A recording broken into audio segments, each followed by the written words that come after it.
Welcome back. I've just watched a video this morning by Hatman Strikes Back, superb channel. He done a video discussing a debate by Sergio Mora and Chris Mannix about who they thought, it was a debate on who they thought was going to win the upcoming Oleksandr Usyk Tyson Fury fight.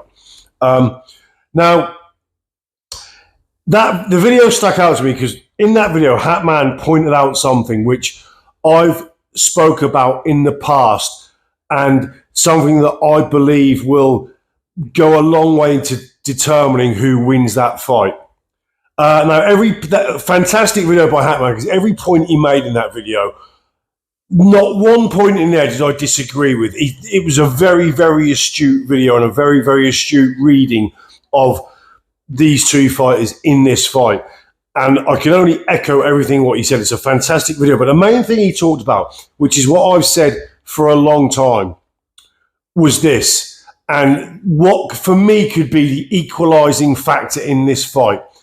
I think the majority of people will pick Fury in this fight because they will look at it like Fury is kind of not equal a boxer. I think Usyk is technically the fighter, the better technician. But Fury is, as capable a fighter as Usyk is, but with the extra height and reach, and the length of Fury, most people, the majority, are going to lean towards Fury. And, possibly justified in doing so. But the thing Hatman pointed out, and the thing that I've talked about for a long time and noticed myself is, for the best part of 10 years, Fury beat Klitschko in 2015. So the best part of 10 years. For the best part of 10 years, Tyson Fury hasn't fought what you would call a mobile heavyweight. From Klitschko, who you wouldn't call mobile, very technically correct, but not mobile, through every other sort of minor fight, and then the major fights would be the three fights with Wilder, Chisora and White, and then Ngannou. None of those are mobile. None of those pose a threat because of their mobility or their fantastic movement. When we talk about mobile heavyweights, the obvious one is Muhammad Ali, possibly the most mobile heavyweight of all time. And you throw Usyk in there as well in terms of mobility with an extra level of mobility for a heavyweight. Even dare I say, Herbie Hyde was a fairly mobile heavyweight, wasn't he? But anyway, so Tyson Fury has fought for the last 10 years. He hasn't fought a mobile, what you would call a mobile heavyweight. Now he's going to face arguably one of the most mobile heavyweights in history. And he's going to fight him at a time when Tyson Fury himself, who we would class as, going back before he changed his style to this walk forward, flat-footed, sit-down puncher.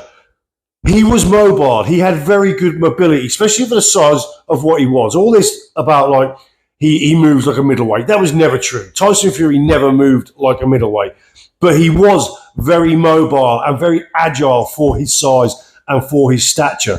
But now you get Tyson Fury at a time where it seems like his mobility has gone.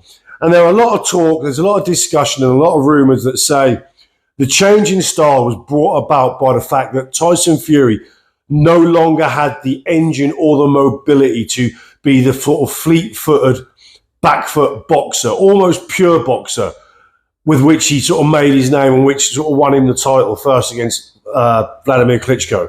So Oleksandr Usyk is going to be something that he has possibly never experienced. And he's been able to get away with a style of walk-forward puncher and aggressor because of the people he's fighting. Deontay Wilder technically is very, very limited. And from a mobility point of view, he doesn't really have any. Chisora and White were both as immobile as you could get. The two of them combined have the mobility of a wardrobe. Let's be honest. So now we get Tyson Fury at a time when he's at his least mobile. And he's fighting a guy who's possibly one of the most mobile heavyweights of all time. And that I can totally see being enough to offset the physical and size advantage that Tyson Fury has. Because do you see Fury being able to land at will on Usyk the way he has against his last 5 opponents? And even Francis Ngannou, as good as he was, and as kind of technically solid he was with the basics, you wouldn't call him mobile. So I think for that reason, Usyk is going to prove Fury massive problems. Now, I know what's going to happen here. I'm going to get the Fury fanboys saying I'm a hater, I'm hating on Fury, stop it. Now listen, and I'll say this again in case you missed it the first time. When Fury fought Ngannou, I, straight after him, the very next day, made a video about how Fury beat Ngannou. I think Fury won, other than round 3 and round 8, I give Fury nearly every round. So before you jump on the bandwagon and say, I'm a Fury hater, I've made no secret I don't like Fury the man. But when I evaluate Fury's boxing performances and his boxing ability, it's always completely objective. So I said Fury, and Fury did beat Ngannou. So before you paint me as a hater, that is not the case. But we're looking objectively at this, and objectively, Tyson Fury doesn't have the mobility he once had. And Tyson Fury hasn't fought anyone with near the level of mobility that Oleksandr Usyk has got. So for me, I think that will be a massive factor. Moving on, apparently there's a gloves are off with Fury and Usyk about to be released in the next few days, and apparently there's a leak of it somewhere. I've had a look around and I haven't been able to find it yet, but we are supposed to be getting there in the next few days, so that'll be something to look out for. Anyway, that was it. I'm out. I'll see you soon.